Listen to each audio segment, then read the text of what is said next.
नमस्कार दोस्तों, ITI second year electrician trade के लिए जो एमसीक्यू सीरीज चला रहे हैं उसमें आज का वीडियो नंबर 30 है। पीछे 29 वीडियो हो चुका है और जिसका प्लेलिस्ट भी बन गया है, जाकर चैनल विजिट कर लिया। और अब आपका पूरा सिलेबस समाप्त होने वाला है, तो इसलिए अब जोरों से पढ़िए और जाइए प्लेलिस्ट पर और क्रमवार चीजें पढ़ लीजिए। आज का 30वां वीडियो है और बस एक वीडियो और आएगा। 31 वीडियो में आपका पूरा सिलेबस जो थ्योरी का है समाप्त हो जाएगा। अब उसके बाद वर्कशॉप कैलकुलेशन और एक इंजीनियरिंग ड्राइंग का है, तो वह कम सिलेबस होता है, उसका भी एक दो वीडियो में वो भी समाप्त हो जाएगा। तो आइए आज के तीसरे वीडियो की तरफ। पहला क्वेश्चन क्या कहता है? पहला क्वेश्चन है, क्या कारण है जो एसी की तुलना में डीसी ट्रांसमिशन पर कंडक्टर क्रॉस सेक्शनल क्षेत्र पूरी तरह से उपयोग कर सकता है? अच्छा जी, यह पूछना चाहता है ना कि क्या कारण है कि डीसी में करंट पूरा सरफेस में फ्लो होता है। जो करंट फ्लो होता है पूरा सरफेस में डीसी कंडक्टर में फ्लो होता है, जबकि जो एसी कंडक्टर होता है, एसी, ये तो है डीसी या एसी, तो एसी में केवल सरफेस पर फ्लो होता है। क्या कारण है?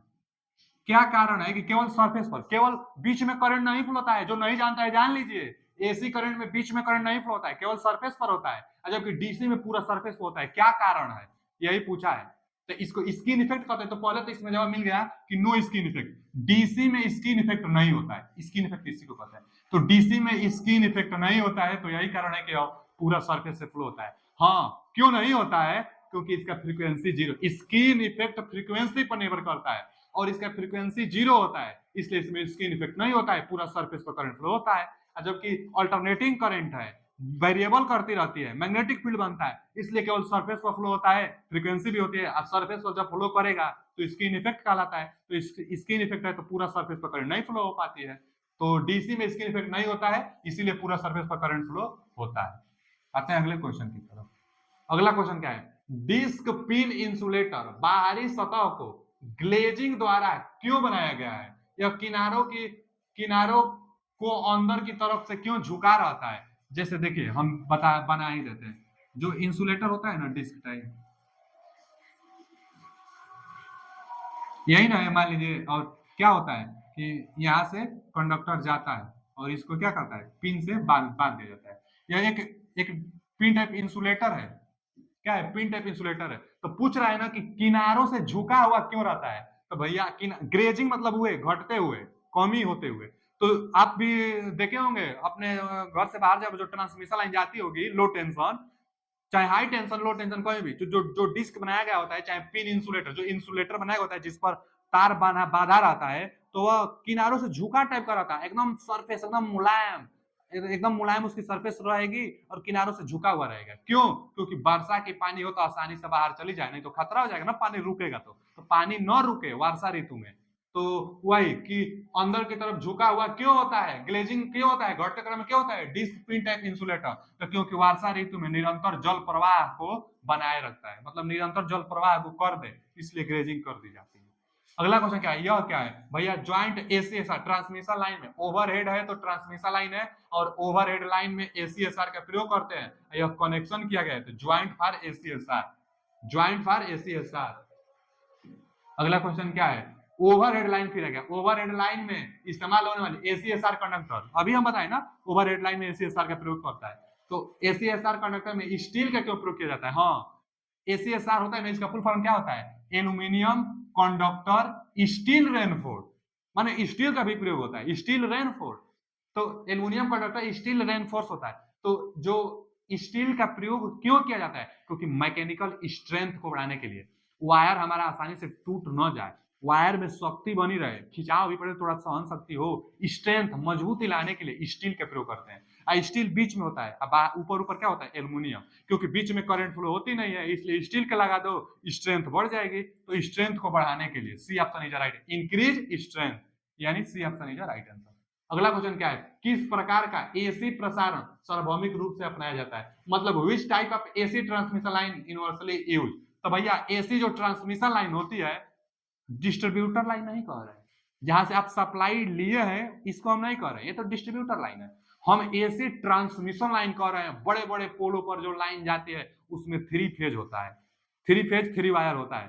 चाहे एसटी लाइन भी होती है, जहां ट्रांसफार्मर लगा है उसके पहले जो वायर आ रही है, आप देखिएगा ध्यान से, केवल तीन वायर होता है। तो three phase three wire, D option. Transmission line जो HT हाई टेंशन होता है तो उसमें थ्री फेज थ्री वायर होता है। अगला क्वेश्चन, लाइन समाप्ति पर कोने के खंभे के लिए किस साइकिल टाइप, साइकिल है हाँ एक दिया है साइकिल टाइप। देखिए ना, लाइन समाप्ति पर कोने खंभे के लिए किस प्रकार के इंसुलेटर का प्रयोग किया जाता है। देखिए जो पिन टाइप इंसुलेटर होता है, जो अभी हम बनाए थे पिन टाइप इंसुलेटर, वो ट्रांसमिशन लाइन जाती है तब तो प्रयोग किया जाता है। क्रॉस आर्म बनाई गई होती है pin type insulator cross arm पर। जैसे क्या है, देखिए यहाँ पर एक पोल है, अब पोल पर क्या बनाई जाती है, तो क्रॉस आर्म बनाई जाती है। क्रॉस आर्म इसी को हम कहते हैं, ऐसे बनाई जाती है ना, इसी को हम लोग क्या कहते हैं, क्रॉस आर्म कहते हैं, इसको क्रॉस आर्म। और क्या होता है, इस पर इंसुलेटर यहाँ और यहाँ वायर जाती है, बांध दिया जाता है, यहाँ इंसुलेटर,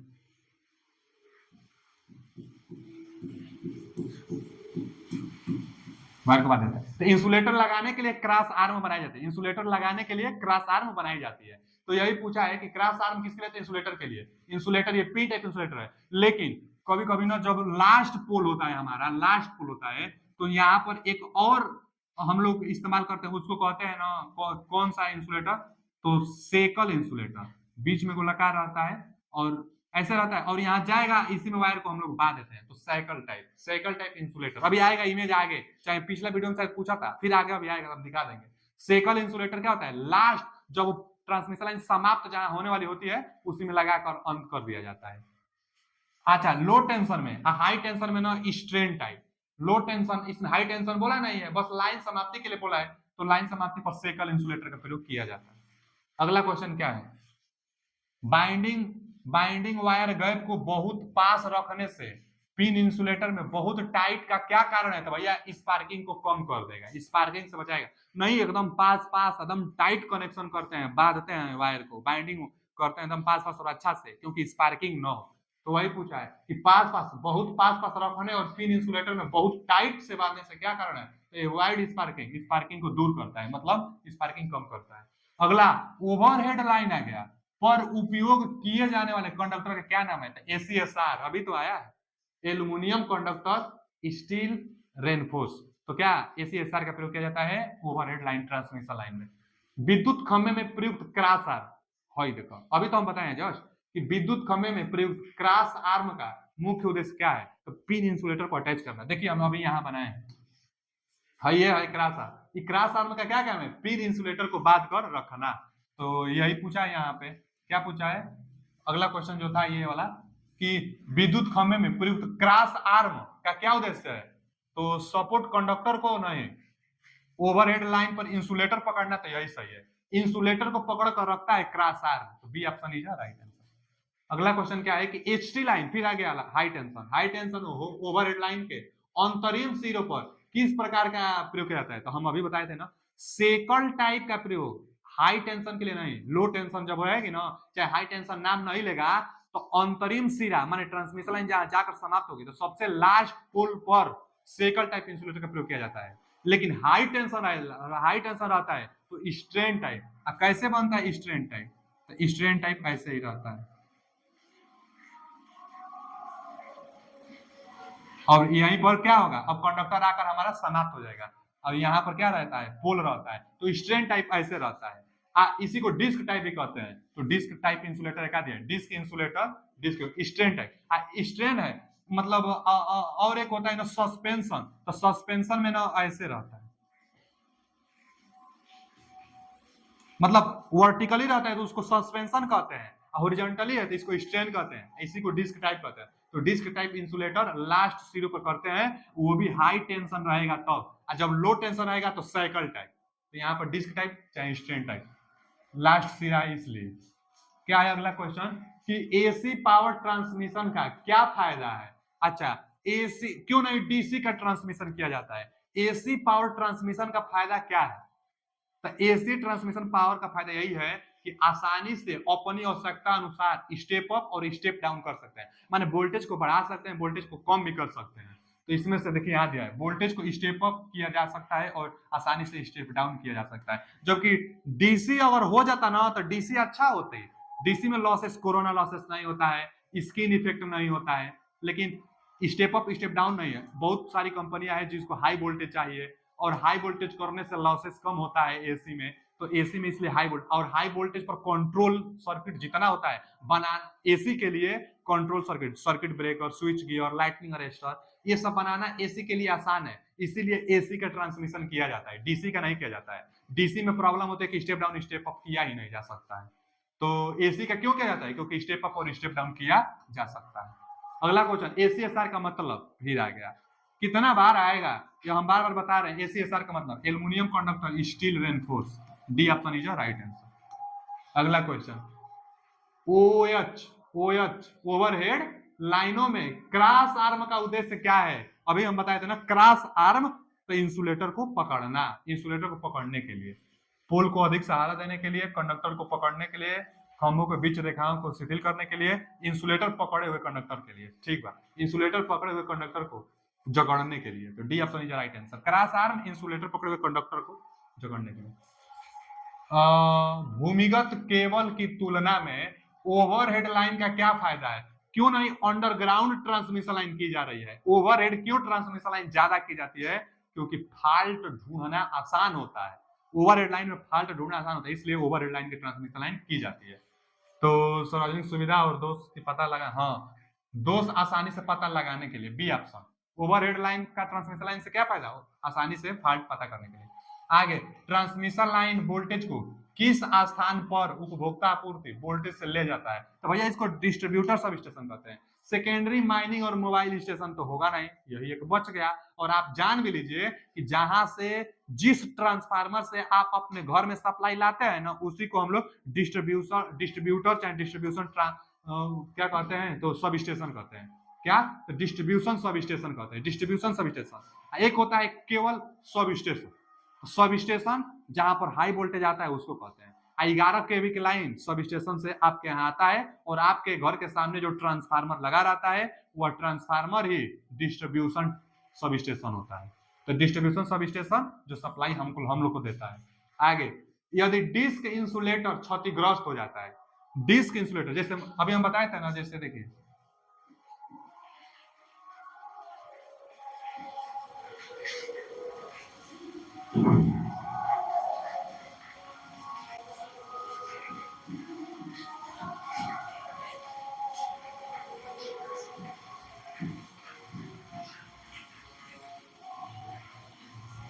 क्या है ये सब, और यहाँ से मान लीजिए कंडक्टर जाएगा, इसको कंडक्टर हमको हमारे पकड़ लेगा, तो ये कौन सा एक इंसुलेटर है भैया, ये एक इंसुलेटर है, डिस्क टाइप इंसुलेटर है, तो कौन सा, सस्पेंशन टाइप। अगर होरिजेंटल रहता तो हम लोग कहते हैं स्टैंड टाइप, वर्टिकल है तो सस्पेंशन टाइप है, सस्पेंशन टाइप है। अब अगर डिस्क एक क्षतिग्रस्त हो जाए, यदि डिस्क इंसुलेटर क्षतिग्रस्त हो जाता है, तो डिस्क इंसुलेटर स्ट्रिंग व्यवस्था पर क्या प्रभाव पड़ेगा। अब इसका क्या प्रभाव, स्ट्रिंग व्यवस्था मतलब इसी की, इसका क्या प्रभाव पड़ेगा, तो जो इंसुलेटर खराब होगा, जो एक टूट जाएगा, फट जाएगा, फूट जाएगा, तो बस ये काम नहीं करेगा, बाकी सब का सब काम करेगा। तो जो फूटा टूटा है वही काम नहीं करेगा, बाकी सारा का सारा काम करेगा। तो पूरा तार केवल, मतलब पूरा तार बेकार हो जाएगा तो गलत, कोई भी प्रभाव नहीं, सामान्य रूप से संचालित होगा। हाँ ठीक है, लेकिन जो बेकार है तो उसको वो तो गलत होगा ना। देखिए क्या दिया है, केवल क्षतिग्रस्त डिस्क कार्य नहीं करेगी, यही सही है।